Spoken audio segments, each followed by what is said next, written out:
maksudnya Barcelona Catalunya Grand Prix 2026. Wow, balapan yang sangat apa sekali ya. Awalnya agak boring, tapi beberapa faktor terjadi itu membuat balapannya menjadi seru. Apalagi akhirnya ya, yang dimana nanti santai aja gue akan bahas satu-satu ya. Untuk rating, gue akan beri rating 4 dari 5 deh ya. Gila ya, sejauh ini balapan musim 2026 nggak ada yang fail cuy. Semua tuh masih tergolong seru dan itu termasuk Monaco juga ya, balapan sebelumnya.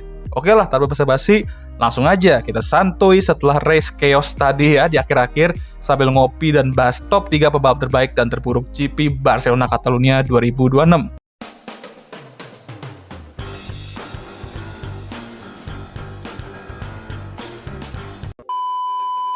Winner chicken dinner sudah jelas akan gue berikan ke the one and only, for the first time, berseragam merah, Sir Lewis Hamilton. Gile guys, setelah Monaco, Doi ngomong kalau dia kepercayaan dirinya lagi naik banget dan merasa bahwa kemenangan itu tinggal sedikit lagi dan sooner or later dia pasti akan capai itu.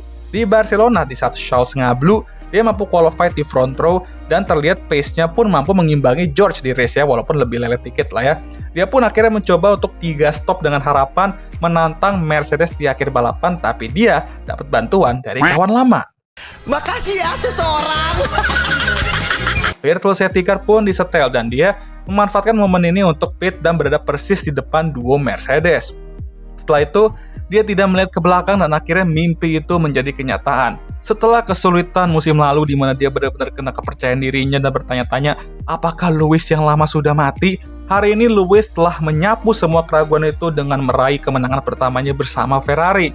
Dua nama besar F1 yang bersatu musim lalu akhirnya mencapai hal besar pertama mereka. Oke lo ya, selamat Lewis Hamilton, Anda telah melakukan sesuatu yang banyak sekali orang luar sana impikan, menang bersama Ferrari. Hidup Ferrari, maksudnya Forza Ferrari. Buya kedua, gue akan berikan ke George Russell. Sepanjang weekend ini dia terlihat merupakan pembalap terbaik Mercedes ya. Dari free practice sudah gacor dan terbukti di mana dia meraih pole dan mampu mengontrol balapan dengan baik sampai pit stop pertama di mana dia ditekan terus sama Kimi Antonelli. Dan ketika virtual safety car tiba, ya lagi-lagi Dewi Fortuna berlawanan dengan keinginan dia. Emang bener lama-lama ya kata nih orangnya nggak ada yang mau dia jadi juara dunia sepertinya dengan bad luck ini.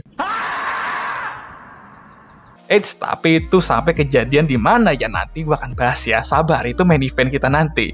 George Russell akhirnya mampu damage limitation dan nge-cut gap 18 poin dari Kimi, dan walaupun sempat kena salib juga sih ya. Tentu bukan hasil yang dia inginkan, tapi untuk bisa nge-cut poin segede itu, apalagi setelah kena salib Kimi juga tadi, dan setelah rentetan bad luck dan underperforming di balapan-balapan sebelumnya, George Russell butuh ini. Dan dia harus memanfaatkan momentum ini untuk terus menekan Kimi. Bayangin aja kalau beneran comeback kan udah siap lah rumor sabotase itu hilang ya kan. Untuk Buya ketiga, nah gue akan berikan ke dua Alpine ya. Sudah jelas mereka tidak memiliki pace untuk menantang VCARB Audi karena mereka terlihat lebih kencang di sini. Tapi ya tentu saja strategi dan virtual safety car menguntungkan mereka. Ditambah rentetan DNF yang terjadi di depan membuat mereka akhirnya kembali meraih double points finish dan krusialnya di atas duo VCARB ya, dimana mungkin sekarang saingan beratnya mereka sekarang gitu. Makin menjauh mereka dari tim papan tengah lainnya dengan hasil ini, dan ini jelas yang mereka butuhkan, apalagi setelah Pierre Gasly dan Alpine telah meramaikan dunia F1 dengan merebut kembali podium itu dari Isaac Hadjar di Monaco, dan kembali mencetak double points finish tentu merupakan hasil yang bagus, apalagi mobil mereka terlihat kurang di sini. Ya boleh lah ya, Franco juga ya. Kok kayak nggak seneng gitu sih lu bang? Seneng lah, akhirnya email gue bisa tenang hari ini coy. Nah, sekarang kita ke yang NTNT, dan yang pertama gue akan berikan ke Charles Leclerc. Nah, lagi-lagi, ini orang akan gue rujak di 2 weekend berturut-turut. Ferrari jelas punya pace lagi-lagi di sini. Untuk setidaknya second best aja lah ya, mungkin nggak se-hype di Monaco, tapi setidaknya bisa second best dan merepotkan Mercedes di awal-awal. Nyatanya ini orang malah merepotkan dirinya sendiri dengan crash lagi di qualifying. Udah gitu ya, ini parahnya di run pertama lagi ya, jadi dia harus start di posisi ke-10. Dan akhirnya, Lewis pun harus berduel secara sendiri di depan dengan dua Mercedes. Charles pun akhirnya ya lumayan damage limitation, dan udah benar-benar comeback ya mengejar pembalap-pembalap di depannya. Sampai tibalah momen ini. Satu Ferrari menang, satunya menang ngis ya. Ya begitulah hidup kalau kata Tokoh ya, kadang gak semuanya indah. Nah gue setuju, seperti Ferrari ini ya, satunya berselebrasi, satunya ya sudah lah ya gitu. Untuk yang kedua, gue akan kasih ke Nico Hülkenberg. Gimana ya? Padahal dapat dikatakan ini merupakan weekend terbaik Nico Hülkenberg musim ini. Dia kenceng sepanjang weekend, tembus ke Q3 akhirnya dan menghindari posisi ke-11 kampret itu. Dan sepanjang race juga kompetitif, mampu menantang V-Carb. Mesinnya malah mati dan alasannya juga lucu. Karena gravel, men. What? Mengham deh Audi lagi-lagi dengan mesin mereka yang kenceng tapi ngambekan. Karena pasir, men. Kena pasir ngambek langsung mesinnya. Dan itu juga membuat Nico Hülkenberg harus kembali puasa dan nunggu lagi dengan lama ya di masa yang akan mendatang untuk poin pertamanya bersama Audi. Ya sayang, tapi ya begitulah kalau lu datang ke F1 dengan mesin baru, banyak harus dipelajari, dan percuma kenceng pun tapi reliability busuk ya.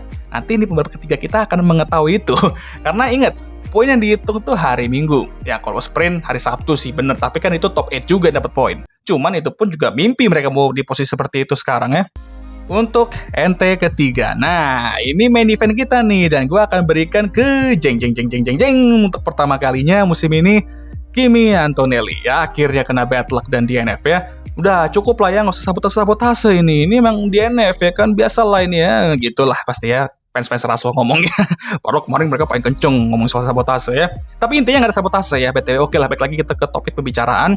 Ya oke lah, sepanjang weekend ini dia sebenarnya nggak yang jelek-jelek banget, tapi sedikit underwhelming karena dari quali udah kalah dari George ya. Padahal sebelumnya udah oke. Tetapi di akhir race dia suddenly lumayan kenceng ya kan, bisa mendekat ke Russell dan juga menyalipnya, tapi mengalami masalah mobil dan harus DNF.